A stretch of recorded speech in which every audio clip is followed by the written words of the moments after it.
परिचर्चा है इसको हम हिंदी और इंग्लिश दोनों में करेंगे, और खास करके हिंदी में, क्योंकि जो चर्चा का विषय है वो किसानों से जुड़ा हुआ है। तो किसान के लिए उसकी जमीन ही उसकी सब कुछ है, उसकी पूंजी है। खेती बाड़ी हमारे देश की आधी से ज्यादा आबादी के लिए रोजी रोटी का साधन है। करीब 15 करोड़ जमींदार किसान हैं। इसके अलावा कई लाखों करोड़ों भूमिहीन किसान हैं और खेत मजदूर हैं जो अपने परिवारों का पेट पालने के लिए पूरी तरह से खेती बाड़ी पर निर्भर है। उसके बावजूद कृषि जो है वो हमारे देश का सबसे ज्यादा बंदिशों वाले क्षेत्रों में से एक है। अब महाराष्ट्र की बात करते हैं, क्योंकि आज की जो हमारी परिचर्चा है वो महाराष्ट्र पर ही केंद्रित है।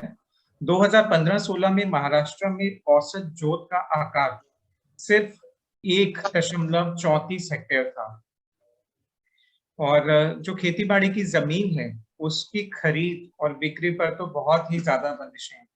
तो एक होते हैं भूमि हदबंदी कानून, सीलिंग कानून, यानी कि किस किसान, एक किसान के पास कितनी जमीन हो सकती है, ये वो कानून तय करता है। इसके अलावा कुछ ऐसे कानून हैं कि जो ये तय करते हैं कि खेती बाड़ी की जमीन कौन खरीद सकता है और कौन नहीं खरीद सकता। आपको याद होगा कि बहुत फेमस केस था कि अमिताभ बच्चन ने जमीन खरीदी थी, तो उसके ऊपर ये सवाल उठ गया था कि क्या वो किसान है, और अगर किसान नहीं है तो वो ये जमीन कैसे खरीद सकते हैं। तो ये इसलिए संभव हो पाया क्योंकि महाराष्ट्र में कुछ इस तरह के कानून हैं। हालांकि वो चाहें तो वो फैक्ट्री खोल सकते हैं, इंडस्ट्री खोल सकते हैं, पान की दुकान खोल सकते हैं, सैलून खोल सकते हैं, लेकिन वो खेती बाड़ी नहीं खोल सकते, खेती बाड़ी में नहीं जा सकते। फिर कुछ कानून ऐसे हैं कि जो खेती बाड़ी की जमीन को पट्टे पे देने से रोकते हैं या उस पर बंदिशें लगाते हैं। चाहे किसान को ही अपनी जमीन पट्टे पे देनी हो तो वो ये पट्टे पे देने के लिए पूरी तरह स्वतंत्र नहीं है। अब इन कानूनों का मतलब क्या है और क्या समस्याएं हैं? तो सबसे बड़ी समस्या जो है कि कृषि की जो जोत का आकार है वो छोटे से छोटा होता जा रहा है, क्योंकि बड़ा वो तब हो पाएगा अगर लोग कृषि की जमीन को खरीद पाएंगे, लेकिन क्योंकि खरीदने में और बेचने में इतनी सारी बंदिशें हैं, तो कृषि की जो जोत का आकार है वो जनरेशन बाय जनरेशन, पीढ़ी दर पीढ़ी छोटा और खंडित होता जा रहा है। इसका ये मतलब है कि किसान बड़े पैमाने के बिजनेस से लाभ नहीं उठा सकते हैं। जैसे आपकी जो कॉस्ट होती है वो, जैसे जैसे आप अपना बिजनेस बढ़ाते हैं तो आपकी फिक्स कॉस्ट कम होती जाती है, लेकिन इस केस में बिजनेस बढ़ ही नहीं सकता। तो इस वजह से जो उनकी कॉस्ट है, मान लीजिए जैसे उन्हें ट्रैक्टर खरीदना है या ऑटोमेशन करना है, तो वो इसका लाभ नहीं उठा सकते। और न केवल सिर्फ ये, बल्कि इस तरह की नीतियां जो हैं वो उनकी खेती बाड़ी की जमीन के मूल्य को कम भी करती हैं। तो ये जो मैंने अभी बात कही ये हमारे बहुत सतही स्तर पर समझ है, लेकिन आज हमारा जो इस पैनल चर्चा का मकसद है वो है कि हम इन कानूनों में आज एक गहरा गोता लगाएं, और हमारे पास ये जो 4 एक्सपर्ट मौजूद हैं वो हमें इस बारे में बताएं कि ये कानून, खास करके जो महाराष्ट्र के खेती बाड़ी की जमीन पर लगने वाले कानून हैं, वो किस तरह की चुनौतियां और किस तरह की समस्याएं पैदा करते हैं, और इनमें क्या तरह के सुधार संभावित हैं, और कौन से सुधारों को हमें आगे बढ़ाना चाहिए। तो जैसा कि अर्जुन ने आपको बताया, मैं फिर भी अपने, उन्होंने 4 पैनलिस्ट को इंट्रोड्यूस किया, पर मैं फिर भी एक बार उन चारों पैनलिस्ट को थोड़ा सा विस्तार में आपसे रूबरू करा दूं कि सबसे पहले जो हमारी पैनलिस्ट हैं वो हैं Vidhi centre for legal policy से Raheela Khorakiwala. Doctor Raheela senior resident fellow हैं और महाराष्ट्र ऑफिस की लीड हैं। राहेला ने अपनी एमफिल और पीएचडी जवाहरलाल नेहरू के centre for study of law and governance से की, जहां से मैंने भी पीएचडी की है, तो मेरी सीनियर हैं। उन्होंने अपना masters NYU school of law से और LLB GLC मुंबई से किया। उन्होंने हाल ही में अपनी किताब भी पब्लिश की थी, from the colonial to the contemporary, images, iconography, memories and performance of the law in India's high courts, जो कि एक हिंदुस्तान के पुराने कॉलोनियल हाई कोर्ट्स की एक एथनोग्राफिक स्टडी है। राहेला के अपने कई पब्लिकेशंस भी हैं, इंडियन लॉ रिव्यू और इसके अलावा Asian journal of law and society में उन्होंने अपने उनके प्रकाशन हैं। तो राहेला, आपका आने का बहुत बहुत धन्यवाद और बहुत स्वागत है आपका इस परिचर्चा में। उसके बाद हम स्वागत करेंगे अमर हबीब जी का, जो कि किसान पुत्र हैं। वो एक पत्रकार हैं और इसके अलावा एक पब्लिशर भी हैं, और किसान पुत्र आंदोलन के साथ 2016 से जुड़े हुए हैं। किसान पुत्र आंदोलन जो है वो इस तरह के जो किसान के कानून हैं, खास करके जमीन के हदबंदी कानून और इसके अलावा एसेंशियल कमोडिटीज एक्ट, इसके खिलाफ ये एक आंदोलन है। उन्होंने भी किसानी के क्षेत्र में खेती बाड़ी के ऊपर कई तरह की किताबें, खास करके कानूनी एंगल से इस पर काफी कुछ किताबें उन्होंने लिखी हुई हैं। बहुत बहुत स्वागत अमर जी आपका। हमारे तीसरे पैनलिस्ट हैं श्री अनिल घनवत, जो कि स्वतंत्र भारत पार्टी के अध्यक्ष हैं और इसके अलावा शेतकारी संगठन, जो कि किसानों की एक यूनियन है, स्वर्गीय श्री शरद जोशी द्वारा बनाई हुई, वो उसके फॉर्मर प्रेसिडेंट भी रह चुके हैं। इसके अलावा सुप्रीम कोर्ट ने जो हाल ही में अभी फार्म लॉज रिपील हुए पर उन कृषि कानूनों का अवलोकन करने के लिए जो कमेटी बनाई थी, वो उसके 3 में से एक मेंबर रह चुके हैं। एक्टिविस्ट हैं, फार्म रिफॉर्म्स के बारे में काफी सालों से, कई दशकों से बल्कि मैं कहूंगा कि 1990 के दशक से सक्रिय हैं। बहुत बहुत स्वागत है आपका अनिल जी। हमारे चौथे पैनलिस्ट हैं सतीश बुरुलकर जी, जो कि मुंबई हाई कोर्ट में 1987 से एक अधिवक्ता के तौर पर कार्यरत थे। उनकी प्रैक्टिस भी महाराष्ट्र के जमीन कानूनों से जुड़ी हुई है। वो गवर्नमेंट लीडर रह चुके हैं, चीफ पब्लिक प्रोसिक्यूटर रह चुके हैं बॉम्बे हाई कोर्ट में। इसके अलावा शेतकारी संगठन के सदस्य हैं और किसानों के लिए उन्होंने कई केसेस में अपने आप को रिप्रेजेंट किया है। तो सतीश जी, बहुत बहुत स्वागत है इस परिचर्चा में। तो आज की जो परिचर्चा है उसकी शुरुआत हम राहेला से करेंगे। मैं यहाँ ये भी बता दूं कि राहेला के साथ उनके एक सहकर्मी प्रतीक भी हमारे साथ मौजूद हैं। किसी कारणवश राहेला को 5:30 बजे यहाँ से जाना है, क्योंकि उनकी एक और डिस्कशन है। तो प्रतीक हमारे साथ जुड़े रहेंगे और आपके जो भी सवाल होंगे प्रतीक उनका जवाब देने के लिए हमारे साथ रहेंगे। इसलिए मैं सबसे पहले राहेला से शुरुआत करूंगा। राहेला, रिसर्चर के तौर पे आपने महाराष्ट्र राज्य के खेती के जो कानून हैं, खास करके खेती की जमीन से जुड़े हुए जो कानून हैं, उन पर हाल में आपने कुछ शोध किया था। तो अगर उसके बारे में आप थोड़ा सा हमें बताएं कि वो कानून किस तरह के हैं, क्या उनके साथ समस्याएं हैं। शुक्रिया प्रशांत और अर्जुन और सेंटर फॉर सिविल सोसाइटी को इस चर्चा पे बात करने के लिए। बहुत ही महत्वपूर्ण चर्चा है और सबके ओपिनियन इस पे बहुत हमारे लिए अच्छा रहेगा जो हम रिसर्च कर रहे हैं उसके ऊपर। मैं हिंदी में बात करूंगी, लेकिन जो शब्द है, जो कानून के जो लेजिस्लेशन और रूल्स में से जो शब्द है उसे मैं अंग्रेजी में कहूंगी, क्योंकि कभी कभी उसका अर्थ बदली हो सकता है। तो इसी कारण से मैं जैसा आपको बता रही थी, कभी भी जब भी हम लैंड लॉज, जमीन की लॉज या लेजिस्लेशन के बारे में बात करते हैं, तो सबसे पहले चीज जो मैं बोलना चाहूंगी हम सबको यहाँ पे कि कानून, जमीन के ऊपर जो भी कानून है वो बहुत ही कॉम्प्लिकेटेड है, बहुत ही वास्ट है और बहुत ही कॉम्प्लेक्स है। और कभी भी हम जमीन के बारे में बात करते हैं तो हमें याद रखना चाहिए कि सभी जमीन are owned by the state. तो अभी अगर हम कहें भी कि I am a owner of this piece of land, actually हम ऑक्यूपेंट है उस लैंड के। पूरा जो माइंडसेट है कोई भी लैंड के ऊपर, वो ये है कि the state owns the land. और यही प्रिमाइस पे पूरा आपको जो भी लैंड लॉज के ऊपर जो भी कानून नियम जो भी बनाए गए हैं वो प्रिमाइस पे बनाए जाते हैं। तो ये अगर हमें ये थ्योरी, ये हिस्ट्री समझ आती है, तो हम जब ये कानून पढ़ते हैं या उसके ऊपर से जो भी नियम या केस लॉ या जो भी आता है, तो हमें उसका कॉन्टेक्स्ट समझ में आता है। वो कॉन्टेक्स्ट बहुत ही जरूरी है समझने के लिए जब हम जमीन के ये कानून पढ़ते हैं, या तो हमारे खुद के कोई भी जमीन हो सकते हैं उसमें हमें देखना है। तो ये समझ के आप चलोगे तो आपको समझ में आ जाएगा। और इसका थोड़ा मतलब एक ही लाइन में मैं आपको थोड़ा हिस्ट्री बता देती हूँ कि बहुत ही पहले से चल रहा था। पहले राजाओं, पूरे जमीन राजाओं के पास होती थी। फिर ये जो कॉन्सेप्ट था, जब अंग्रेज आए थे उसके पहले ईस्ट इंडिया कंपनी, अंग्रेज सब, मुगल, मराठा, अंग्रेज सब ने ये सिस्टम फॉलो किया था कि land is owned by the sovereign या तो राजा या तो द स्टेट। और पहला जो लैंड सर्वे हुआ था वो 1540 में हुआ था। फिर अकबर के रेन में भी वो चालू रहा था। और फिर ये डेक्कन एरिया में जहाँ पे महाराष्ट्र पड़ता है, वहाँ का पहला सर्वे 1605 में हुआ था। अहमदनगर, महाराष्ट्र में अहमदनगर से शुरू हुआ था।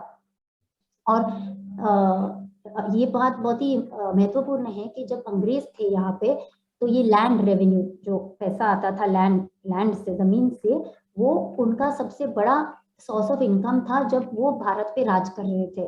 तो उनके लिए ये बहुत ही महत्वपूर्ण था। तो उनको चाहिए था कि ये सब बराबर से होए, पूरा लैंड बराबर से सर्वे होए, उनका सब डॉक्यूमेंटेशन रहे, क्योंकि इसी के थ्रू से वो उनको इनकम आता था और इसी के थ्रू से वो उनका पूरा, और एक समय था जैसे कि यही था उनका सोर्स ऑफ इनकम।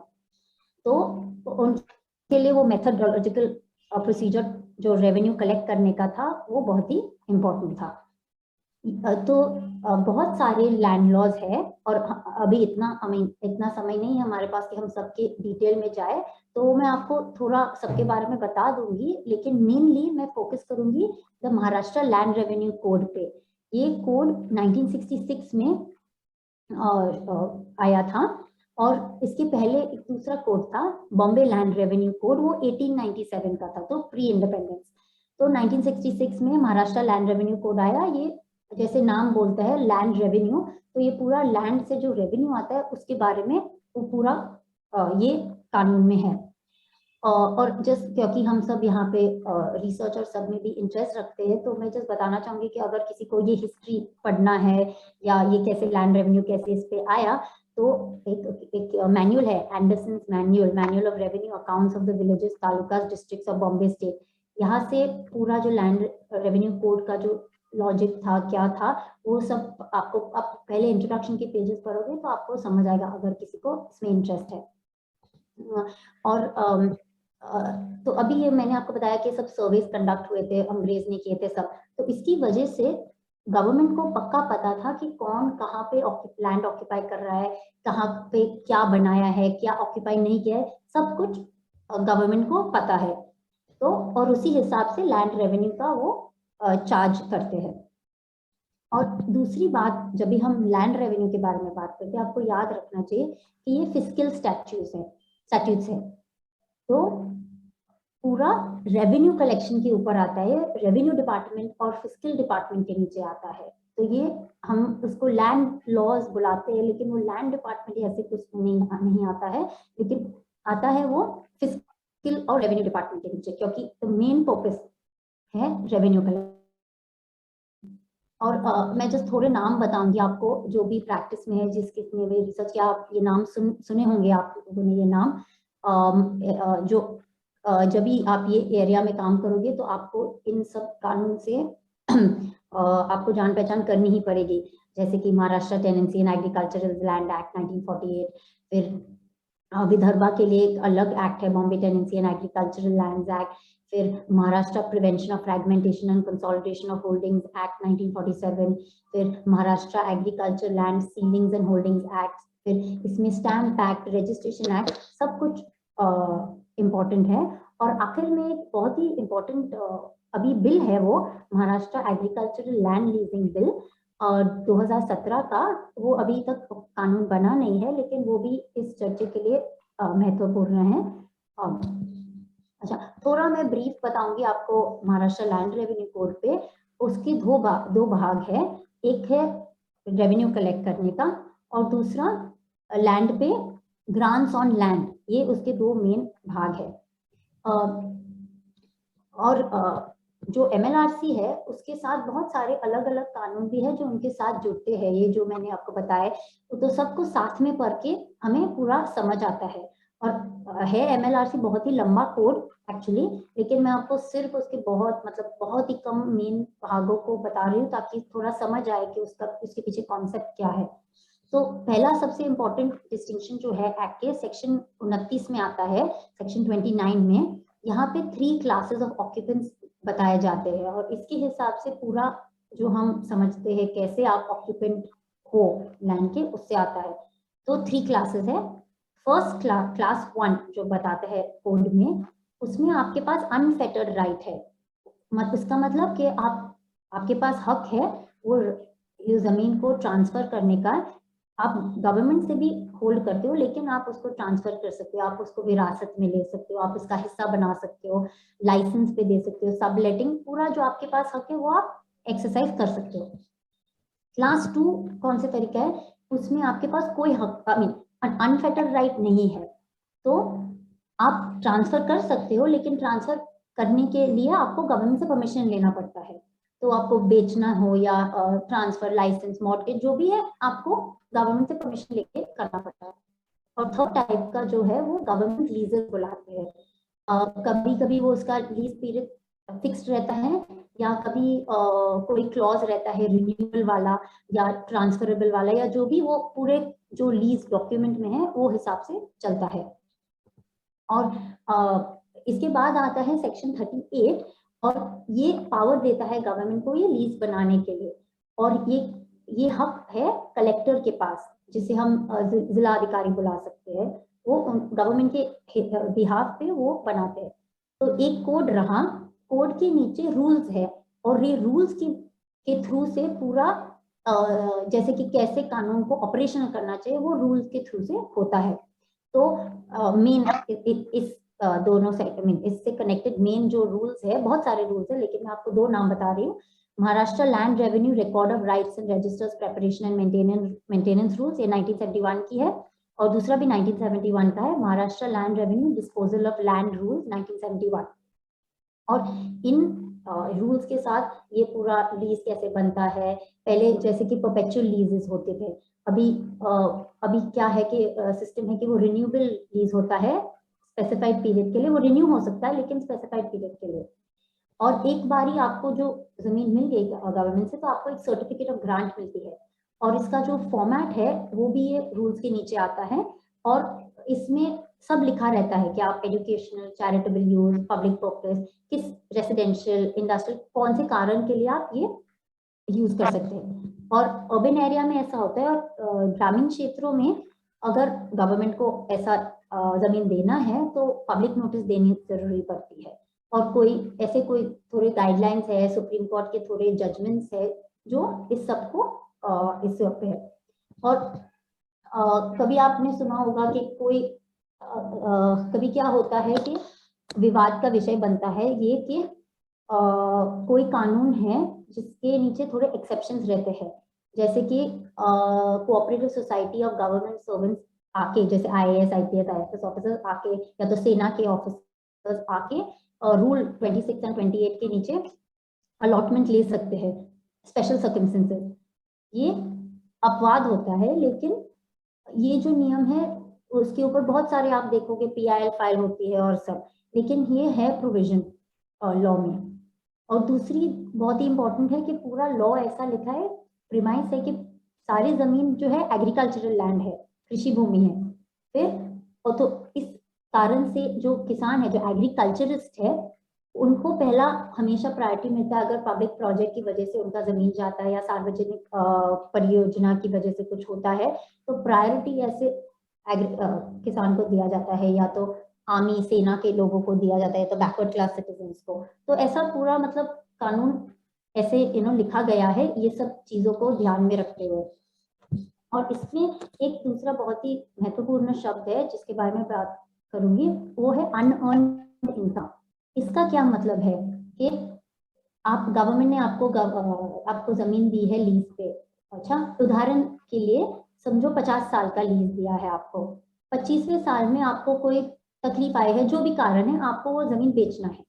तो आप जब आपने खरीदा वो जमीन, तो आपने उसके लिए प्रीमियम दिया, सोचो आपने 5 लाख का प्रीमियम दिया, लेकिन अभी वो 5 करोड़ का हो गया है जमीन। तो इस दोनों, तो 25 साल में कुछ आपने किया नहीं कुछ, लेकिन उसका प्रीमियम अपने आप बढ़ गया। तो अभी गवर्नमेंट क्या बोलती है कि आपको इतना सारा ज्यादा पैसा मिलने वाला है, तो गवर्नमेंट आती है और बोलती है हमें हमारा हिस्सा दे दो। तो इसमें भी आपको, और ये अनअर्न्ड इनकम पे बहुत सारे गवर्नमेंट रेजोल्यूशन आए हैं 2012, 16, 17 में, और उसमें लिखा गया है कि वो कैसे कैलकुलेट करें ये अनअर्न्ड इनकम का। और दूसरी अभी थोड़ा वक्त गया है तो शायद बाद में मैं फिर से आ सकती हूँ, लेकिन मेनली मुझे आपको ये ओवरव्यू देना था। और दूसरा डिस्प्यूट रेजोल्यूशन मैकेनिज्म, लेकिन शायद वो मैं बाद में अगर वक्त रहेगा मैं बता सकती हूँ। और मुझे आपको सिर्फ नाम बताने थे जो हम हमेशा सुनते रहते हैं हमारे कॉन्वर्सेशन में, लेकिन हमें हमें पता चलेगा कहाँ से आता है। तो जो तलाठी, कोटवाल जो विलेज ऑफिसर रहता है, मंडल अधिकारी, सर्कल ऑफिसर, मामलतदार, तहसीलदार, जिला अधिकारी, ये सब डेजिग्नेटेड लोग हैं लैंड रेवेन्यू कोड के नीचे जो लैंड रेवेन्यू कलेक्ट करते हैं। तो ये सब अगर आप इस एरिया में इंटरेस्ट लेते हो तो ये सब ऑफिसर्स जो है बहुत ही महत्वपूर्ण रहते हैं। बाकी का अगर समय रहेगा बाद में तो मैं आपको समझा सकती हूँ कि नीचे उसके फॉर्म, आपने महाराष्ट्र में तो बहुत कॉमन है फॉर्म 7/12 सभी बोलते हैं कि अगर आपको आप 7/12 दिखाओ कोई भी जमीन के कोई भी चीज के ऊपर, तो वो फॉर्म और सब के बारे में प्रशांत आप मुझे बता देना जब समय रहेगा, तो हम उसके बारे में और डिस्प्यूट रेजोल्यूशन के बारे में बात कर सकते हैं, नहीं तो हम किसी और से बात करेंगे। बहुत बहुत धन्यवाद रायदा। तो थोड़ा सा हमें इसके बारे में एक आइडिया मिला कि ये कानूनों का थोड़ा बैकग्राउंड क्या है, इनका इतिहास क्या है। तो अब मैं अमर जी से पूछूंगा। अमर हबीब जी, आप थोड़ा सा हमें इसके बारे में बताइए कि इन कानूनों का महाराष्ट्र के किसानों पर क्या प्रभाव पड़ा है। वो इन कानूनों के किसान इन कानूनों को किस तरह से देखता है। एक मिनट।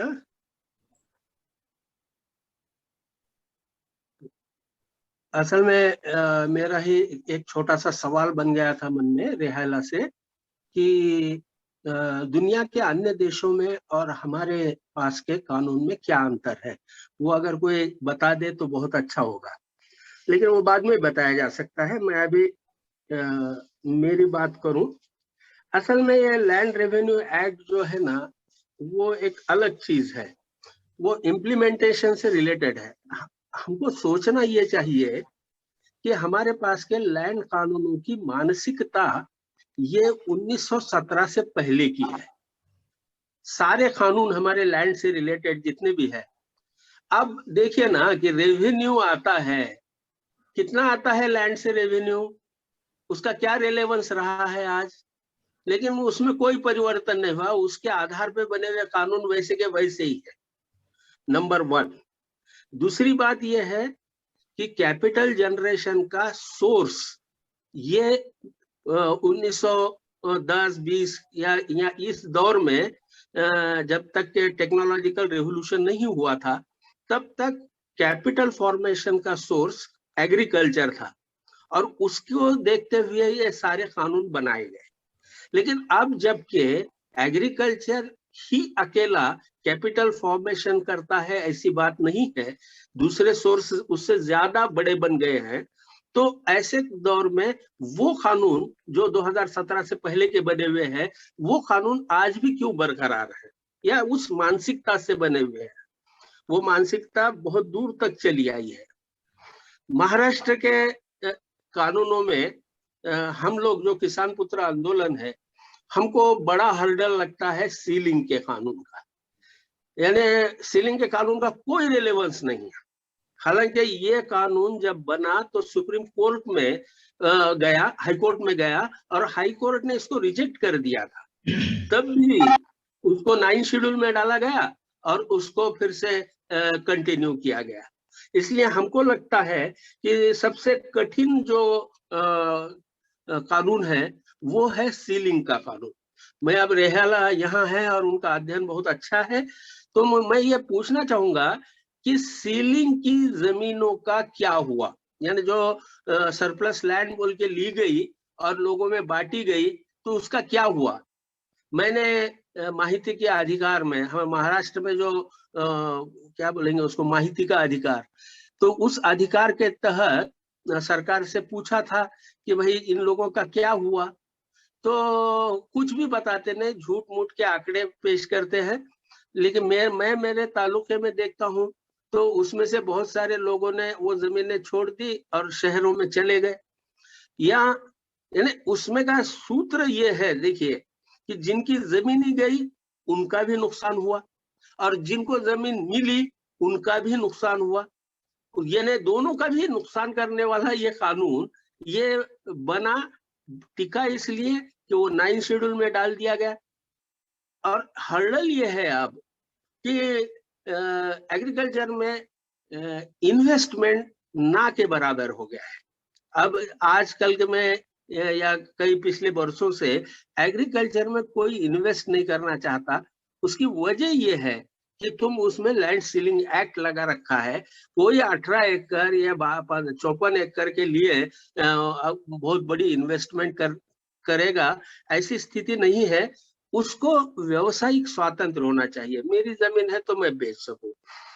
ये जो बताया है वो सैद्धांतिक बात है कि जमीन सरकार की है, लेकिन एक तरफ सरकार की जमीनें बताई जाती, ठीक है भाई, दूसरे देश का जब संबंध आएगा तो वो सरकार की होगी, लेकिन देश के अंदर तो किसानों की जमीन होगी। तो वो, और अच्छा, वो अधिकार दिए भी है कि उसको वंश परंपरा से दे सकते हैं, उसको बेच सकते हैं या जो भी है। तो ये अधिकार भी देते हैं आप, और दूसरी तरफ ये बोलते हैं कि तेरा अधिकार नहीं है। तो ये गड़बड़ है उसमें की। मैं ये मानूंगा कि जब दूसरे देश का संबंध आएगा उस समय पूरी जमीन देश की रहेगी, उसमें कोई प्रॉब्लम नहीं है। लेकिन जब देश के अंदर का सवाल आएगा तो वहां पर किसान को ये किया जाएगा। अब ये नंबर 2 का जो बात कही ना कि ओनरशिप नंबर 2, ओनरशिप नंबर 2 ये आया है सीलिंग के बाद। हमारे पास, हमारे नजर में तो आया है कि सीलिंग से जो जमीनें दी जाती थी भूमिहीनों को, तो उनकी मालकी रहती थी 2 नंबर की, उसमें 1 नंबर के खाने में सरकार रहती थी। ये असल में और एक नजरिया देख लेना चाहिए कि हमारे देश में आजादी के दौर में जब संविधान बन रहा था तो कुछ लोग ये चाहते थे कि पूरी लैंड जो है उसकी ओनरशिप पूरी तरीके से सरकार को चली जाए और ये भाड़े वाले लोग रहे। यानी जो आज जिसको सेकंड ओनरशिप कहा जाता है उस तरीके का सबके लिए लागू किया जाए, ऐसा कहने वाले लोग बहुत सारे थे, लेकिन नहीं हुआ। राजा जी थे और भी लोग थे, उन लोगों ने वो नहीं होने दिया, दैट्स डिफरेंट। लेकिन वो जो इच्छा थी वो बरकरार रही और दूसरे कई कानूनों में वो रिफ्लेक्ट होती रही। यानी अब देखिए ना कि जमींदारी खत्म करना है तो उसके लिए सीलिंग लगती है क्या? सीलिंग के और जमींदारी का संबंध क्या है? जमींदारी एक अलग चीज है और इससे भयंकर, भारत में जैसी जमींदारी थी उससे भयंकर जमींदारी तो दूसरे देशों में थी। उन लोगों ने जमींदारी खत्म की और वहां पर कोई सीलिंग का कानून नहीं है। ये जो कानून सीलिंग का है वो सीलिंग का कानून ये लोगों को नियंत्रित करने के लिए, लोगों को रोकने के लिए, लोगों के आसपास एक दायरा डालने के लिए उसका इस्तेमाल किया गया। और उसी के कारण हमारे को लगता है कि बहुत सारे रिफ्लेक्शन है इसमें। सफर सिर्फ किसान नहीं हुआ है, पूरा देश सफर हुआ है। मैंने अलग अलग तरीके से कि हमारे उद्योग खेती में, मैं देखिए एक आर्गुमेंट करना चाहूंगा, मैंने जो देखा है वो ये है कि हमारे देश, हमारे आसपास खेती करने वाले लोग वो हैं जो बाय कंपल्शन एग्रीकल्चर में है, बाय चॉइस बहुत कम है नहीं है ऐसा नहीं है, लेकिन बहुत कम है। बाय कंपल्शन ज्यादा है। और वो व्यवसाय प्रॉस्पर होता है जिसमें बाय चॉइस लोग आते हैं, वो नहीं कि जो बाय कंपल्शन से होता है। ये कंपल्शन कैसा है? तो ये कंपल्शन ऐसा है कि नारायण मूर्ति को कहा जाए कि भाई तू 54 इंजीनियरों से काम करवा ले और अगर तेरे को जरूरत पड़े 55वें के तो हम ले लेंगे पूरा कमाई। इस तरीके का है। जब नारायण मूर्ति तैयार होता है जब उसको पूरी आजादी मिलती है। एग्रीकल्चर में कोई नारायण मूर्ति तैयार होने दिया गया नहीं। तो उसका वजह यह है कि तुमने उसमें ऐसी रुकावटें पैदा कर दी है कि जिससे वो आगे नहीं जा सकता। महाराष्ट्र के एक नए कानून का भी जिक्र कर दूं। मैं सीलिंग के ऊपर बहुत ज्यादा बोला जा सकता है। हम लोगों ने उसके लिए एक किताब निकाली है, एंटी फार्मर लॉ। उसमें उसके पूरे सारे तफसील भी दिए हुए हैं। लेकिन मैं अब वकील साहब भी बोलेंगे शायद, अभी जो नया कानून महाराष्ट्र सरकार कर रही है, मुझे समझ में नहीं आता कि तुम लोग, उन्होंने कहा कि 2 एकड़ से कम की जमीन बेचना नहीं है। अच्छा, 2 एकड़ तो अब उसकी पूरी मालकी है। उसकी माँ अगर कैंसर से बीमार है और उसको एक आधा एकड़ 1 एकड़ बेचना चाहती है, नहीं बेच सकती। इसमें ये जो कानून अभी आया है, उसको कहा गया है कि ये बिल्डरों को रोकने के लिए किया गया वगैरह, लेकिन इसमें किसानों की स्वतंत्रता बाधित होती है। मैं मेरी जमीन कितनी बेचूं, ये सरकार तय करने वाली कौन है? उसको ये लेटेस्ट अभी कुछ महीने पहले का खबर मैंने पढ़ी हुई है। तीसरी बात जो मुझे कहनी है वो ये है कि महाराष्ट्र में जो आदिवासी एरिया है, महाराष्ट्र का ही क्या है, पूरे देश में भी आदिवासी एरिया सबसे गरीब एरिया रहता है। क्या वजह है? उसकी वजह यह है कि आदिवासी बिगर आदिवासी को जमीन बेच नहीं सकता, उसको वहां पर पाबंद कर दिया गया। मेरे एक मित्र ने बताई हुई केस तो बहुत अजीब है कि वो एक बेचारा, उसको वारस भी कोई नहीं है, उसको खुद को कैंसर हो गया और उसके पास 2 एकड़ जमीन थी, उसको 10 लाख कुछ लगने वाले थे, देने वाला नॉन आदिवासी था, लेकिन उन्होंने कहा कि नहीं, तुम उसको नहीं बेच सकते। आदिवासी 2 लाख दे रहा था क्योंकि उसकी हैसियत उतनी थी, तो आप 2 लाख में बेच दीजिए, 10 लाख में मत बेचिए। ऐसा अजीब कानून हमारे देश में बना के रखा है। और ये कानून सिर्फ कानून नहीं है, ये समझ लीजिए। पहले बता रही थी मैडम, तो मेरे को लगता है कि इसका सिलसिला कॉन्स्टिट्यूशन से शुरू होता है, बाद में कानून बनता है, बाद में उसके नियम बनते जाते हैं। वो बाद के नियमों को छोड़िए, वो तो बदले जा सकते हैं कभी भी, लेकिन जो कॉन्स्टिट्यूशनल लॉ बन गए हैं, 9 शेड्यूल में जो कानून डाले गए ना, वो अब कानून नहीं रहे, वो कॉन्स्टिट्यूशनल लॉ बन गए हैं। इसलिए हमने जो केस दाखिल की थी उसमें बड़ा हर्डल आया था। मुझे लगता है कि मैं यहाँ रुक जाना चाहिए, अगली बार कुछ और बात बताई जाएगी। धन्यवाद। बहुत बहुत धन्यवाद अमर जी। काफी रोचक तथ्य आपने बताए, दिलचस्प बातें आपने बताई। अब इसके बाद हम चलते हैं सतीश जी के पास। सतीश जी, आप अधिवक्ता हैं, बॉम्बे हाई कोर्ट में आप काफी समय से प्रैक्टिस कर रहे हैं। तो आप बताइए कि ये जो कानून है, कानून चाहे वो रेवेन्यू कोड हो या दूसरे कानून हो, वो किस तरह के मुकदमे कोर्ट में पहुंचते हैं और कोर्ट का उन पे क्या रवैया होता है? तो आप कुछ थोड़ा सा उनकी व्याख्या कर सकते हैं कि किस तरह के मुकदमे आ रहे हैं और कोर्ट का उन पर क्या कहना है?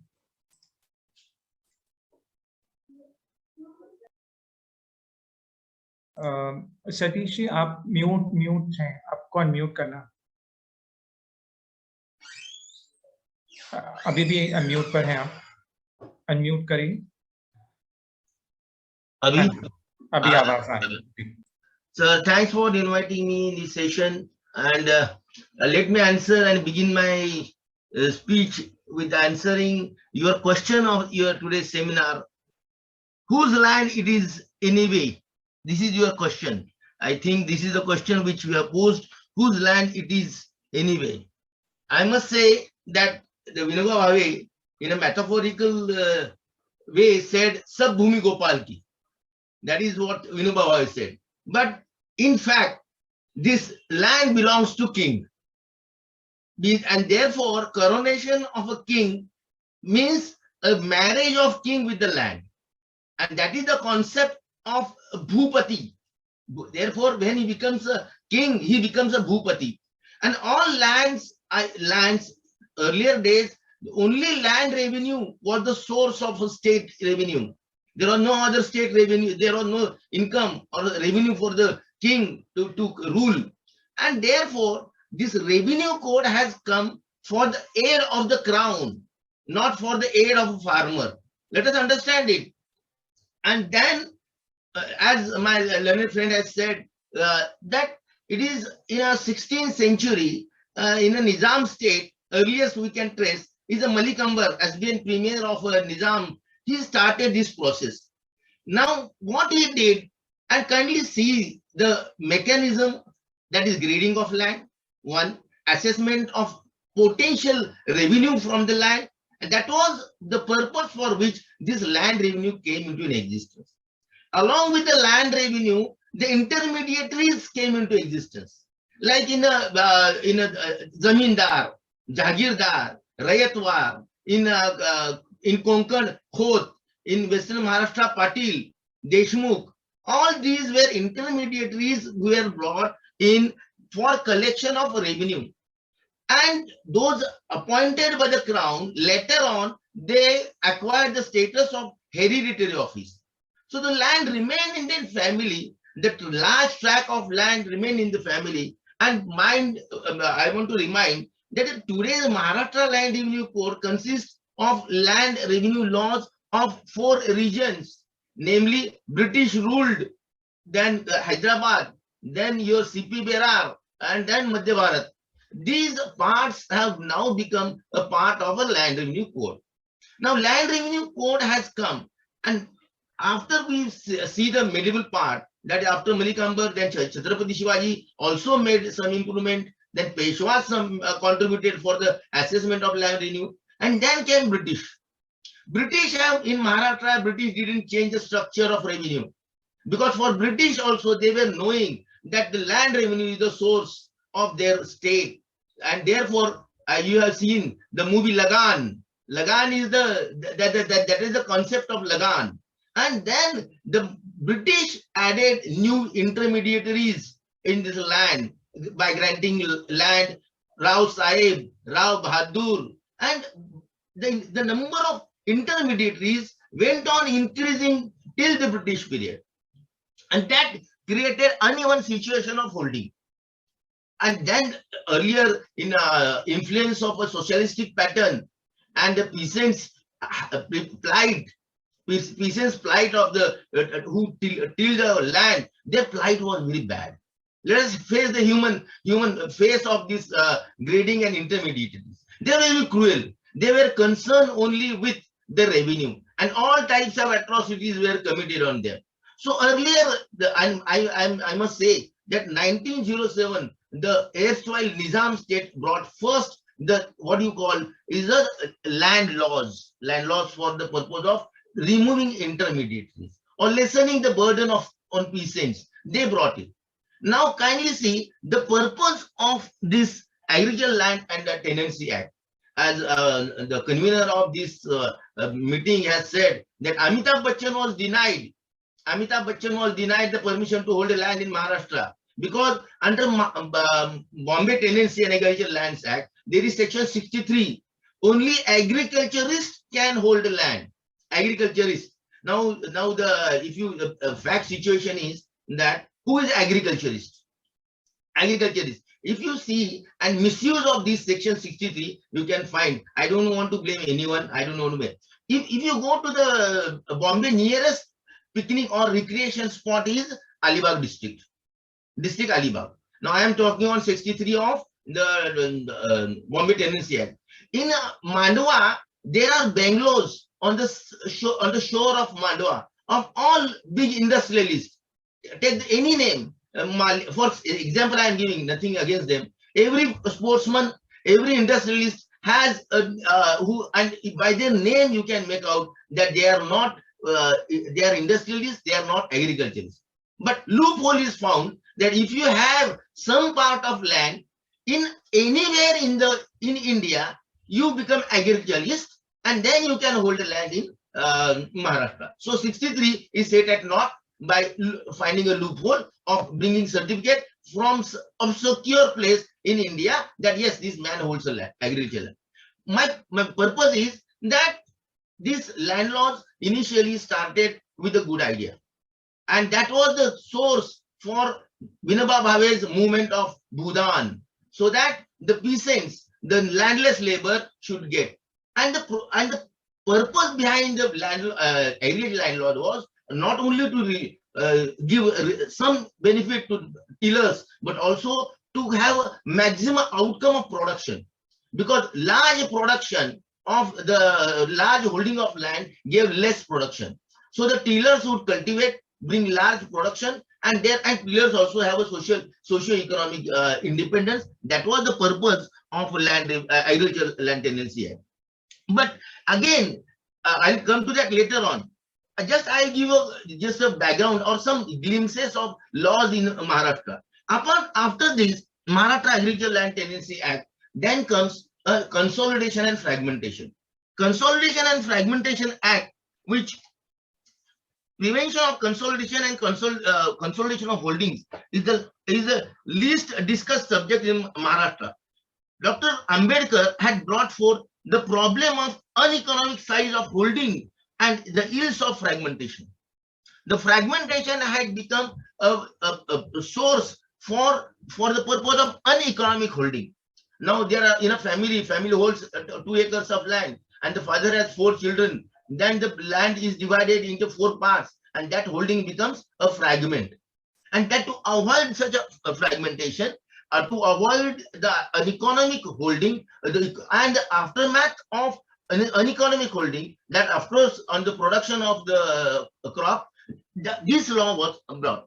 Now each village has taken each village has taken as a unit, and therefore the scheme was restored and the consolidation and fragmentation was implemented in Maharashtra. Now these are all patterns. Some socialistic patterns prompted the state to bring laws.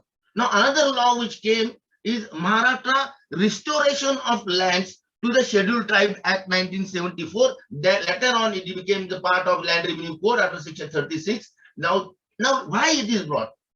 If you see the Thane district, very close to Mumbai, Adivasis, and it was a commercially potential land because it was near the metropolis, and therefore it became the commercially exploitable land. And what this unscrupulous land shark did at that time was to pay pittance or just give a liquor bottle to the Adivasis and get the rights in their name. Now this was the biggest problem, and this was noticed by the state that these lands are looted by the land sharks, and therefore something is necessary to protect the Adivasis. That was the louder object of the restoration of lands to the Scheduled Tribe Act 1974, and that prompted the state from bringing this law in order to protect these tribes. Now kindly see this. What is the trend?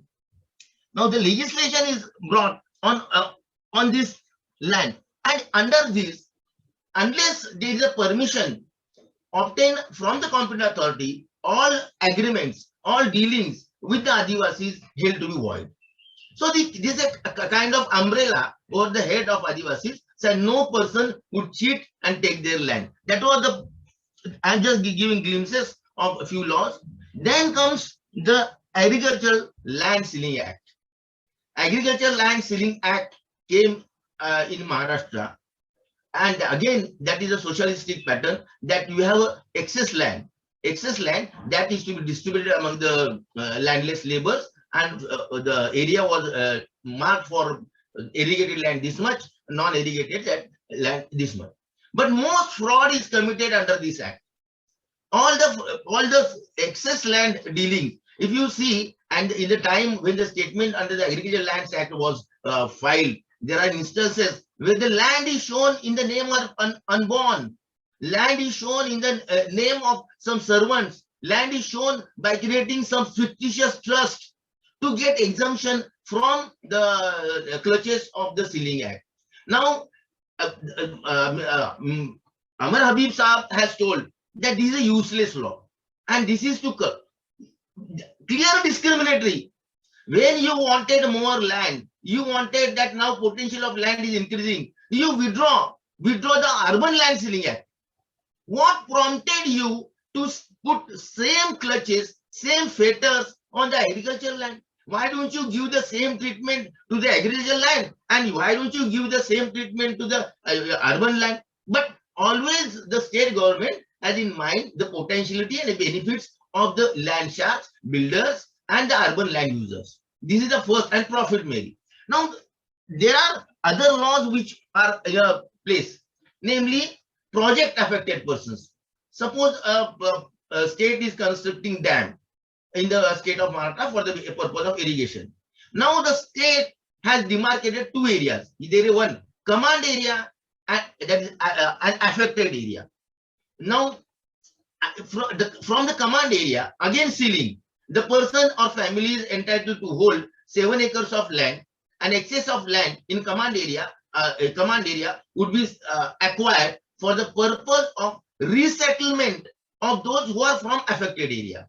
So the villages which are under submerged in the dam, the farmers who have lost their villages, their farm occupations, they were settled in the command area by giving land.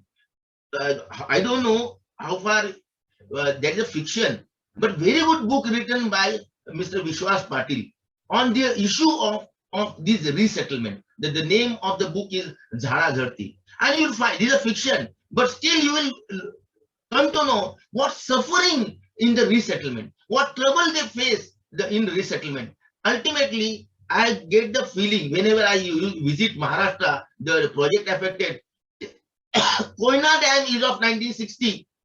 If you remember, Koyna Dam is in 60s. And I meet people in Koyna Dam where they say, sir, we have not got anything till this date. At the time of dam, they made very good promises. We'll settle you, we'll give land, we will give you employment, we'll do that. But till this date, after 50 years from the dam, of construction of dam, the few people I meet, them saying that my grandfather had a land, but I didn't get anything. They lost the land, they lost their village, they lost their occupation. Now, this is the plight of the laws. Now, I can go on narrating the laws, but my topic, see, these laws are very good for me. I'm a lawyer, I'm happy with the as many laws come, then I'm happy. But if you see the list of the laws, what it shows, it has a loud objective. For farmers, have you achieved anything for farmers? That is a big question. And that question will be answered by me as a lawyer, that loopholes in the implementation, which execution of these laws have resulted in chaos. And I do that. Now, these laws which came in 40s and 50s, what is the relevance in the realm of liberalization? Whether these laws have become archaic, whether these laws have lost their relevance, that is the question we should pose, civil society must pose to get an answer. See, if I am a lawyer, the laws would not trouble me. But activists, as an activist, a farmers activist, these laws trouble me. And some questions which I may pose for your consideration, kindly pay attention. The land legislation during the years of independence were comprehended, discussed, framed by the leading freedom fighters, and not many of them felt it necessary to discuss these with the farmers who were likely to beneficiaries or sufferers. All laws are imposed on me. Why not forget freedom fighters? Now the Modi Sahab brought the laws through ordinance. The beneficial legislation, whether this is a way of bringing law for the benefit of farmers without discussing them, without any consultation, by ordinance. Is this a way? If you want my benefits to be known to the society, you must consult me. If we contemplate another phase of reform, it must come now in the response of national economic policy. You can't bring the laws in air. Your laws must be in consonance with national economic policy, and it will neither be desirable nor feasible to alienate the peasantry from the decision-making process. Have you made me part of the decision-making process in law? No. Raj Krishna argued strongly for peasant franchisee in the context of Raj Krishna. There is one essential prerequisite for creating a favorable situation. It is necessary to initiate a debate at the state level, including national level thinking process covering broadly. These are the areas which broadly, as an activist, I feel we must address. Reconsideration of ceiling on agricultural holding and the prevention of fragmentation legislation. Land for non-agricultural uses. Commercialization trends in agriculture. Optimum economic use of village commons and production organization of agriculture sector. the decades is likely to bring together some vital issues for consideration.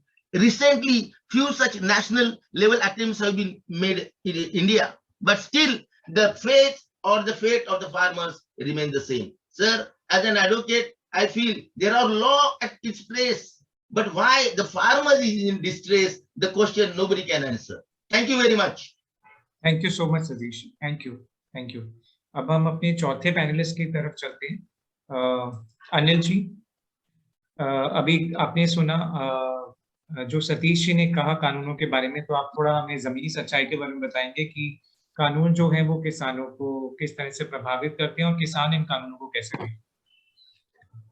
बिल्कुल, जो सतीश जी ने कहा और अमर जी ने कहा, बिल्कुल मैं इन दोनों से बिल्कुल सहमत हूँ।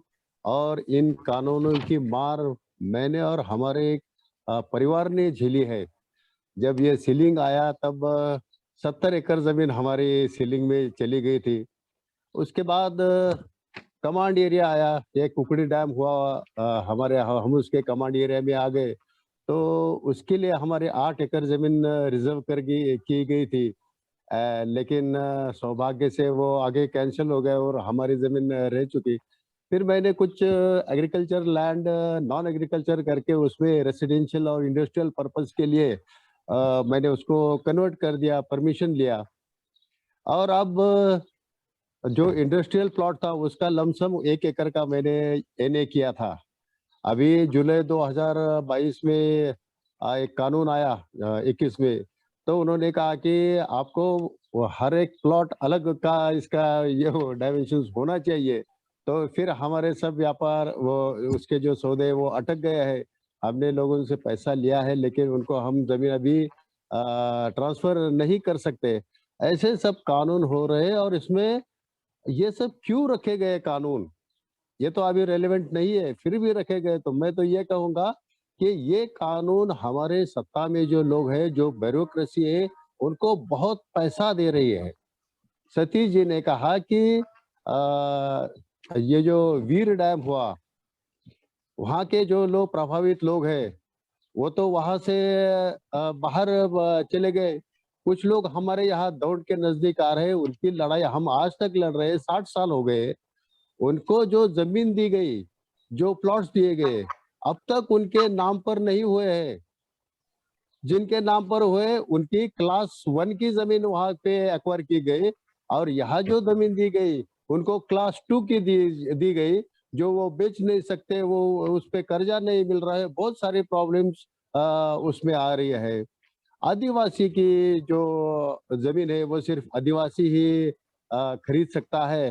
तो हमारे यहाँ एक हमारा दोस्त है आदिवासी, उसके बेटे का एक्सीडेंट हो गया तो, और दूसरे को कैंसर की बीमारी थी, तो बहुत मुश्किल में था। मुझे कह रहा था कि किसी को ये जमीन बेचो। मैंने एक ग्राहक देखा और लेकिन वो आदिवासी नहीं था, वो उसको 20 लाख रुपए पर एकड़ देने के लिए तैयार था, लेकिन वो ट्रांसफर नहीं हो सकती थी, इसलिए दूसरा एक आदिवासी देखा गया और उसको 4 लाख पर एकड़ से उसको बेचना पड़ा।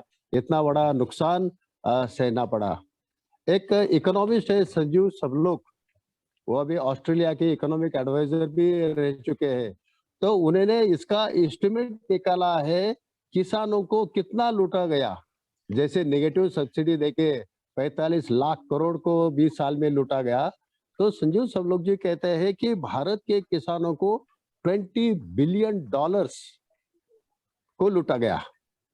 $20 बिलियन होते हैं 15,30,000 करोड़ रुपया, इतना। और वो तो कहते हैं एनुअली इतना किसानों का घाटा हो रहा है इसमें से।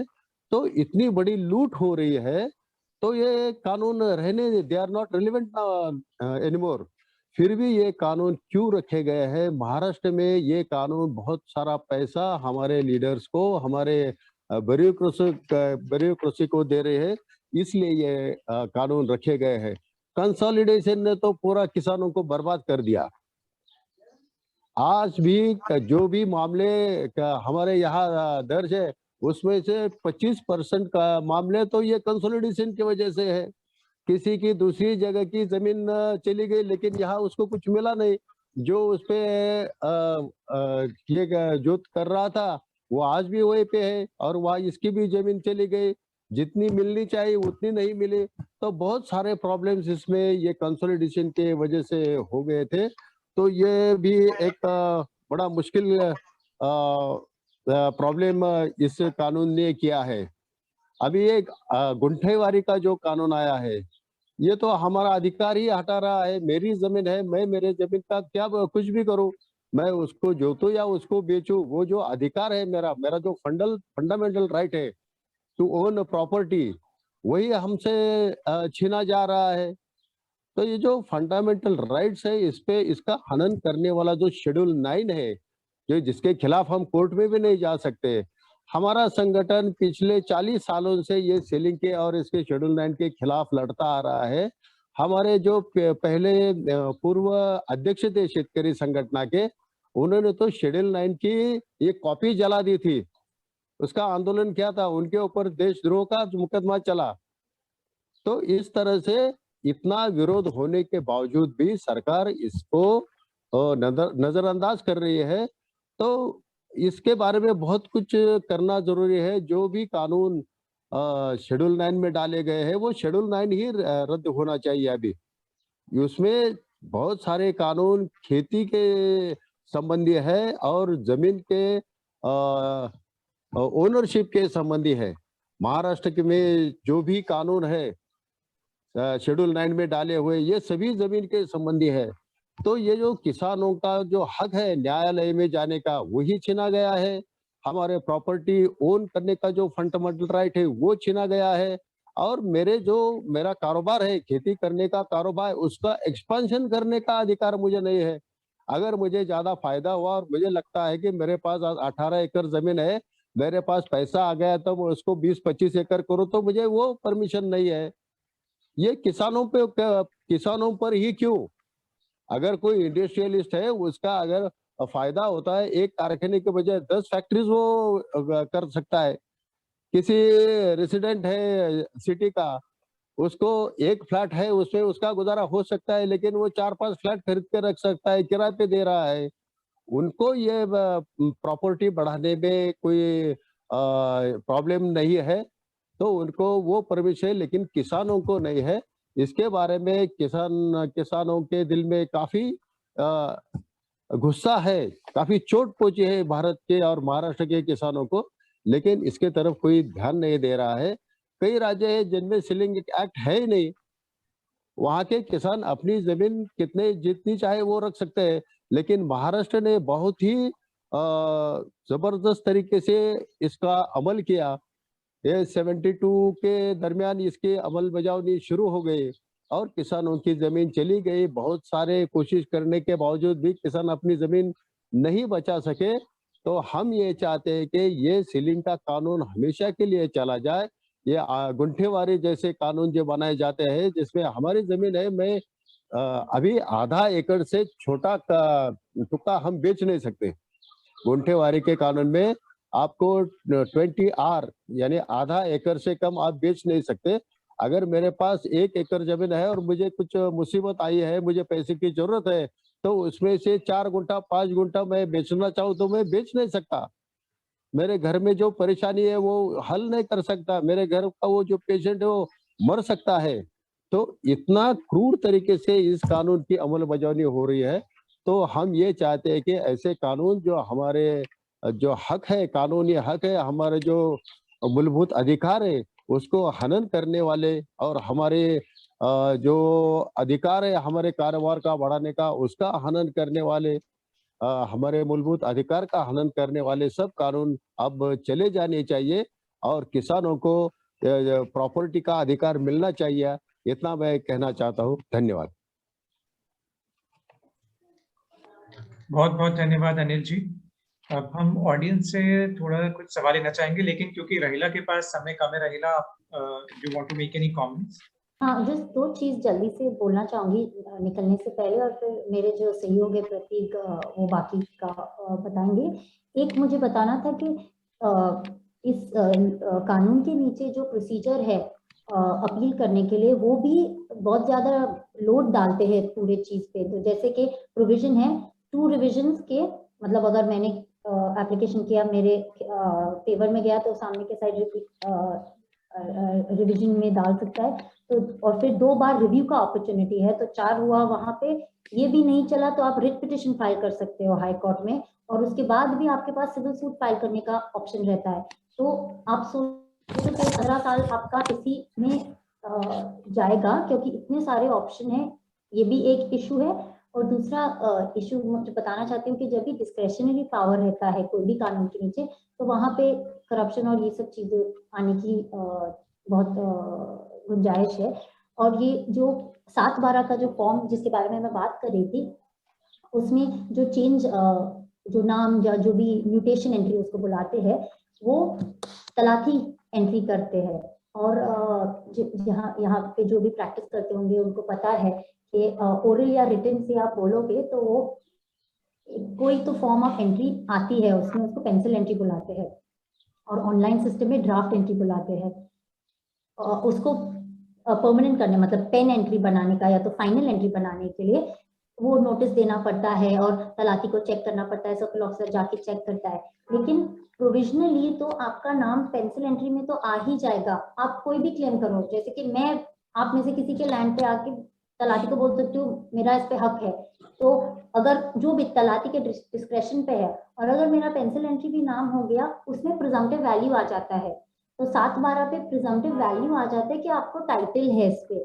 और ये जो थोड़ा टेक्निकल है, जो कानून आप पढ़ोगे तो वो ठीक है, लेकिन उसके ऑपरेशनल, उसके जो ग्राउंड पे जो उसको उसके यूज में ये सब प्रॉब्लम्स आती है।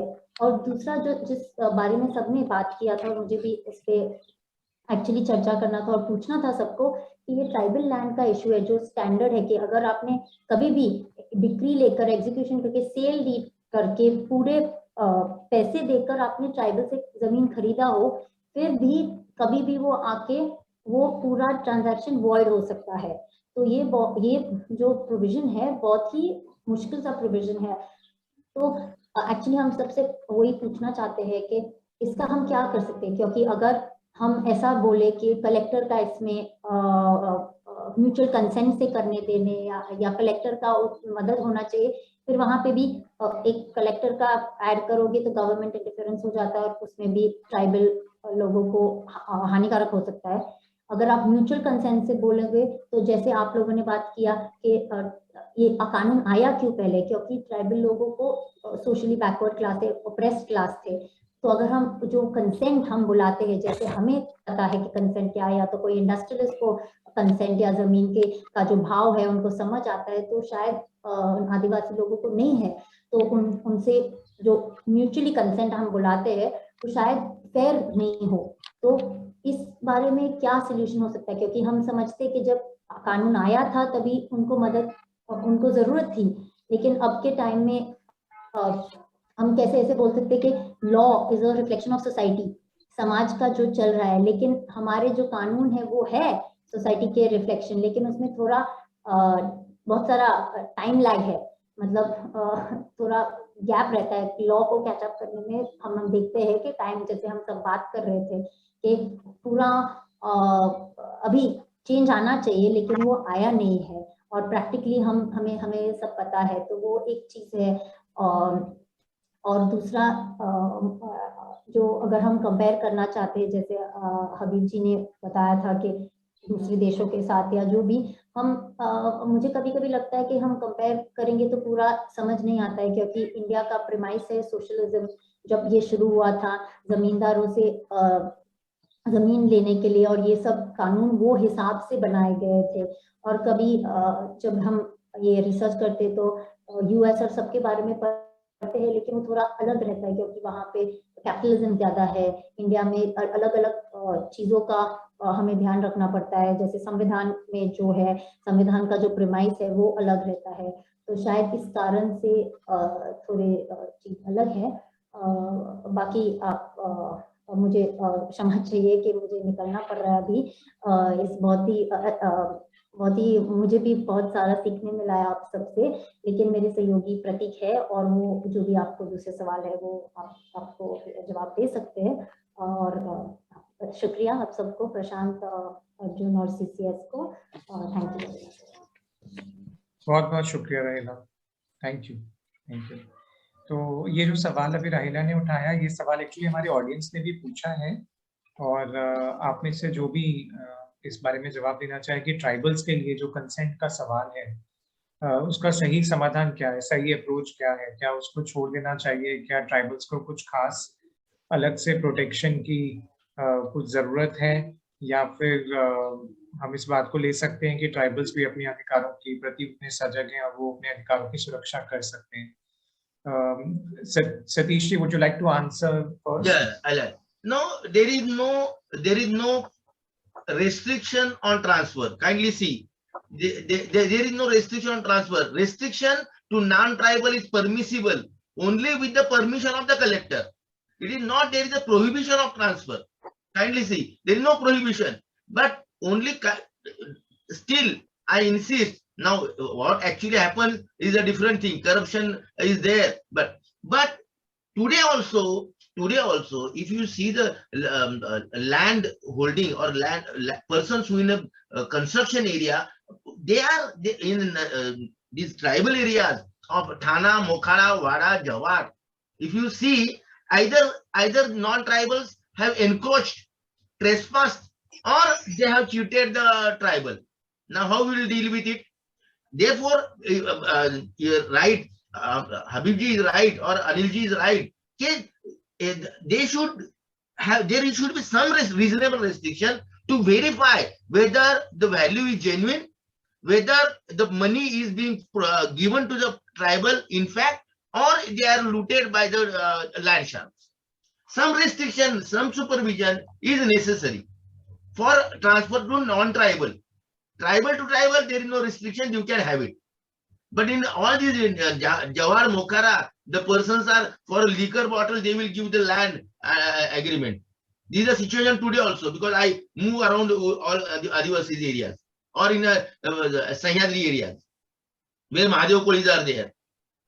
Some restriction supervision is necessary. Okay. Anil ji, आप क्या कहना चाहेंगे इस बारे में?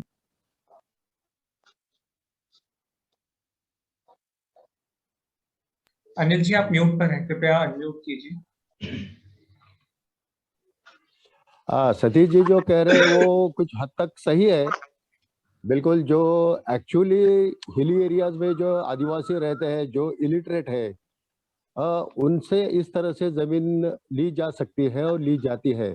लेकिन जो अभी डेवलप्ड एरिया में है, अच्छे किसान बन चुके हैं, उनको भी इस कानून के तहत परेशान करना ठीक नहीं है। तो इसके बारे में थोड़ा सा डिस्क्रिमिनेशन होना चाहिए। एडवोकेट सतीश जी से मेरा एक सवाल है कि बहुत सारी ऐसी जमीनें हैं जो सरकार एक्वायर करती है, लेकिन जिस पर्पस के लिए उसको एक्वायर किया गया उसका यूज नहीं होता है।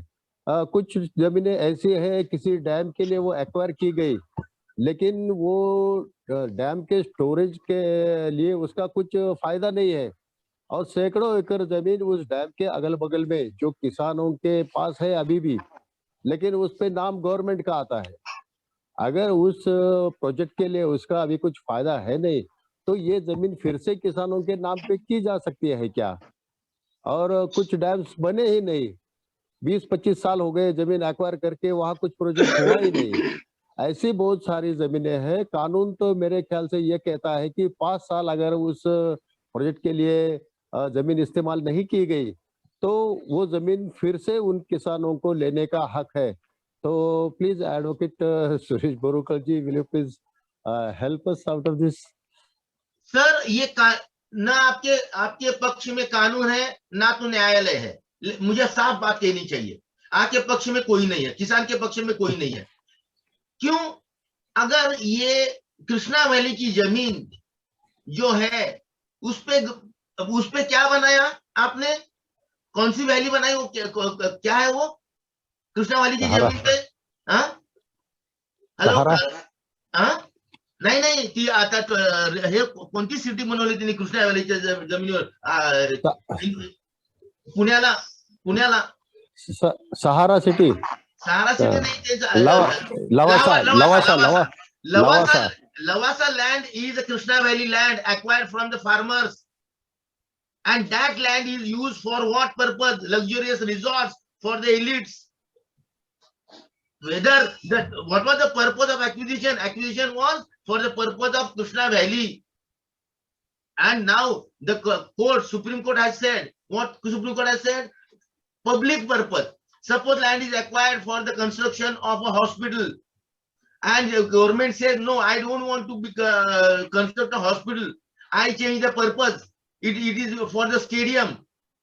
What right the farmer has been given? Nothing. They say no, once the land is acquired for public purpose, it is for the government to decide the purpose, or it can change the purpose. But you see, all laws are made for the benefit, not for the benefit of the farmers. Not for the benefit of farmers. They are land is misused. The only farmer word they are using. Now only Amar Habib Sahab, I wanted to tell you, on 9th schedule, earlier to Kohlot judgment, it was impossible for anybody to penetrate what is the purpose of the act for which it is included in 9th schedule.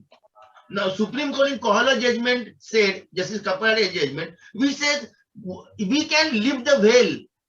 हम लोग पर्दा उठा सकते हैं कि 9th schedule में जो act डाला है असली पब्लिक पर्पस के लिए है क्या? That is the judgment of Kohlot. Justice Kapadia gave the judgment saying that at least that door is open. Earlier 9th schedule means nothing, no court, no challenge, no constitutional validity, nothing. But Kohlot judgment says we can lift the veil. मूर्खा उठा सकते हैं, देख सकते हैं कि असली में ये कानून जो है वो पर्पस के लिए बना है क्या? अमर जी, मैं आपसे वापस वो ट्राइबल वाले सवाल पे आना चाहूंगा।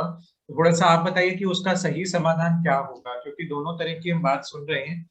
एक तो ये कि मान लीजिए कि प्रीवियस सैंक्शन उसका कुछ अप्रूवल होना चाहिए, उससे तो भ्रष्टाचार बढ़ेगा, क्योंकि एक तो अनिश्चितता बनी रहेगी, किसान पशुपेश में रहेगा, जो खरीद रहा है खरीदार पशुपेश में रहेगा कि कब वो चैलेंज हो जाएगा और कब जमीन वापिस हो जाएगी, तो कोई सर्टेनिटी नहीं है उसमें। तो एक तरफ तो ये सवाल है। दूसरा भ्रष्टाचार का सवाल है कि जो सैंक्शन देगा, जो अप्रूवल देगा, वो पैसा मांगेगा। और दूसरी तरफ खुद अनिल जी और सतीश जी भी ये कह रहे हैं कि आदिवासियों को लूटा भी जाता है। कुछ आदिवासी जो हैं वो उतने पढ़े लिखे नहीं हैं और उन्हें बेवकूफ बनाया जाता है। तो फिर ये कानून में क्या मतलब सुधार होना चाहिए या इसको ऐसे ही रखना चाहिए? मुझे लगता है कि लोग अडानी है, लोग नासमझ है, ऐसा मानकर कानून नहीं बनाए जा सकते।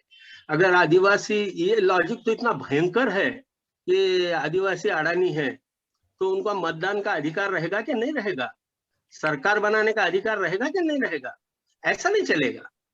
मुझे लगता है कि आपने पाबंदी लगाने के बाद एक असेसमेंट कीजिए, उसका क्या हुआ। जो कलेक्टर के परमिशन से जमीनों के ट्रांसफर हुए हैं वो किन के पास गए? वो तो सारे गुंडे हैं। यानी आपका पर्पस पूरा हुआ क्या? यानी आपकी गुंडों को प्रोटेक्ट करने वाली एक यंत्रणा आपने बना दी वहां पर, और उसको कह रहे हैं कि उसको प्रोटेक्शन कर रहे हैं हम, उसमें उसका प्रोटेक्शन नहीं होता। मुझे लगता है कि आजादी देना ये सबसे बेहतर मार्ग है। लोगों को अडानी समझकर उनकी आजादी पर रोक मत लगाइए। दूसरा बात यह है कि व्यवहार क्लियर होना चाहिए। इसके लिए दूसरे कानून हमारे देश में हैं जिसमें व्यवहार में कोई गड़बड़ नहीं कर सकता। ये जो बता रहे हैं कि दारू की बोतल देके उससे जमीन लिखवा लेते हैं, ये करना, ये दौर खत्म, इसकी कोई संभावना नहीं है। और अगर ऐसी संभावना अगर है तो वो अपवाद है। आमतौर से आदिवासियों में भी बहुत अच्छे पढ़े लिखे लोग हैं, और सोचना ये चाहिए कि हमने जिस चीज का अनुभव ले लिया है उससे अब तौबा कर लेनी चाहिए कि भाई ठीक है, हमने प्रोटेक्शन के लिए किया था लेकिन उसका कोई असर नहीं हो रहा है, तो आजादी दे के देखते हैं। तो मैं इस पक्ष का हूँ। मुझे दूसरी जो बात इस बहाने बता ही देनी है वो ये है कि सीलिंग का कानून यद्यपि राज्य का है तो भी वो केंद्र का प्रपोजल था, लेकिन ठीक है, अगर हम लोगों ने ऐसा प्रपोजल किया है, इसको भी कंसिडर कीजिए कि फार्मर्स प्रोड्यूसर्स कंपनीज ये प्रमोट करती है सरकार, ये फार्मर्स की है, कोई अंबानी अदानी तो वहां नहीं है उसमें। तो आप इन फार्मर्स प्रोड्यूसर्स कंपनी को उसमें एग्जम्पशन कर सकते हैं क्या? सीलिंग के कानून में, मैं नंबर शायद भूल रहा हूँ, 47 या 48 है, वो कानून में ये तजवीज है कि आप एग्जम्प्ट कर सकते हैं। उन्होंने कई लोगों को किया भी है, जैसे कि यूनिवर्सिटीज को किया है, एग्रीकल्चर यूनिवर्सिटीज को, जैसा कि बैंकों को किया है, वगैरह वगैरह। तो उसी में फार्मर्स प्रोड्यूसर्स कंपनीज को अगर एग्जम्प्ट करते हैं वो, तो मुझे लगता है कि रास्ता खुलने की शुरुआत हो जाएगी। सबसे बड़ी बात तो ये है कि सीलिंग के परिणामों का कोई अध्ययन नहीं हुआ है। वो कोई से भी, मैंने महाराष्ट्र के कई यूनिवर्सिटीज को पूछा कि भाई सीलिंग के एग्जीक्यूशन का क्या मूल्यांकन आपके पास है, किसी ने कोई पीएचडी किया है क्या उसके ऊपर? एक भी नहीं है। यानी जिसमें तुम्हारे पॉलिसीज अटकती हैं, ऐसा रिसर्च करना ही नहीं है। हमारी यूनिवर्सिटीज ने नहीं किया, ये बड़े दुख से मैं बताना चाहता हूं कि उसका होना चाहिए था। दूसरी बात ये बताना चाहूंगा कि 1990 के बाद का लिबरलाइजेशन का जिक्र अनिल ने किया है और भी वकील साहब ने भी किया। 90 के बाद हमको सारी चीजों का फेर विचार करना चाहिए था। एग्रीकल्चर, देखिए फार्मर्स के सुसाइड हो रहे हैं, बहुत बड़ी संख्या में हो रहे हैं, 5-5 लाख का आंकड़ा पहुंच गया है। ये कौन फार्मर्स हैं? महाराष्ट्र में एक सर्वे हुआ था, उसमें ये देखा गया कि 94% जो है वो अत्यल्प भूधारक, यानी 5 एकड़ से कम वाले जो फार्मर्स हैं, वो 94% उन्होंने सुसाइड किया है। तो ये होल्डिंग का जो प्रॉब्लम आया हुआ है महाराष्ट्र में, वो महाराष्ट्र में क्या कई जगह पे आया हुआ है, महाराष्ट्र में ज्यादा सीवियर हो गया। यहाँ पर आत्महत्याओं की संख्या बहुत ज्यादा है। तो मुझे ये लगता है कि उसका रिलेशन फार्मर सुसाइड का, ये एग्रीकल्चर लॉ में है। लॉ 3 प्रकार के हैं, ये मैं तो सही वकील साहब के सामने नहीं बोलना चाहिए, लेकिन मैंने एक वर्गीकरण किया है। व्यवस्था बनाने वाले कानून, ये एक वर्गीकरण है। इनमें कौन से एग्रीकल्चर लॉ आते हैं? तो सीलिंग वगैरह वगैरह। दूसरा जो है वो है तकलीफ देने वाले, जैसा गोहत्या बंदी है, या आपका ये कानून है वन्य जीव संरक्षण कानून वगैरह, ये यातना तकलीफ देने वाले कानून है। लेकिन तीसरे कानून जो है वो भी समझ लेना चाहिए। भ्रामक कानून दिखाई तो देते हैं वो किसानों के हित के हैं, लेकिन रहते हैं वो किसी दूसरे के फायदे के। उदाहरण के लिए दिया जाए तो इनको किसानों को एग्रीकल्चर में से मुक्त करना या जीएसटी में से मुक्त करना, इसका क्या फायदा है किसानों को? इसका फायदा किसी और लोगों को ही होता है। तो ये भ्रामक कानून छोड़ दीजिए, यातना देने वाले भी कानून छोड़ दीजिए। जिन कानूनों से व्यवस्था बनी है उन कानूनों के ऊपर प्रहार करना ये ज्यादा जरूरी है, और वो कानून है सीलिंग। अभी वकील साहब बता रहे थे केशवानंद भारती केस की लिमिट लगा दी गई है। ये वो कोहिलो केस में भी उन्होंने कहा कि 74 के बाद के, क्योंकि वो बेंच छोटा था, 74 के बाद के जो डाले वाले हैं 9 शेड्यूल में, उसको रिकंसिडर किया जा सकता है। सही बोले तो सुप्रीम कोर्ट ने सो मोटो करना चाहिए था, लेकिन नहीं किया अभी तक। हम लोगों ने एक कोर्ट में याचिका दाखिल की थी, वो भी हमारी वकील साहब जो बोले वो बहुत कड़वा सच है कि किसानों के तरफ से कोई नहीं है। कोर्ट ने हम उसको कह दिया कि भाई आप जाओ बाहर, सरकार के पास जाओ, 6 महीने में वो निर्णय करेगा। अरे सरकार निर्णय नहीं कर रही इसलिए तो हम आपके पास आए, तो जाओ सरकार के पास, बोल दिया, उनका काम खत्म हो गया। बहुत बुरी तरीके से हुआ। तो हम लोगों ने किया, तो वो जो जिन कानूनों से व्यवस्था बनी है, ऐसे सारे कानून ये 74 के पहले के हैं, केशवानंद भारती के केस के पहले के हैं। जैसा कि सीलिंग का कानून है वो पहले का है। फिर तुम्हारा आवश्यक वस्तु का कानून हालांकि 76 में डाला गया था, लेकिन उसमें प्रोविजन ऐसी है कि वो पूर्व परिणाम से लिया जाता है, इसलिए उसको 1955 से है ऐसा माना जाता है। तो व्यवस्था परिणाम के कोहिलो के जजमेंट का उपयोग ये मर्यादित अर्थ में है, लेकिन पूरे अर्थ में नहीं है, ऐसा मुझे लगता है। लेकिन मैं जोर दे के ये कहूंगा कि क्या होता है मालूम क्या, सीलिंग कानून को अगर हटा दिया पूरा तो विरोधक चीखेंगे, बोलेंगे कि देखो ये गरीबों के कल्याण के जो कानून है उनके विरोध में जा रहे हैं वगैरह।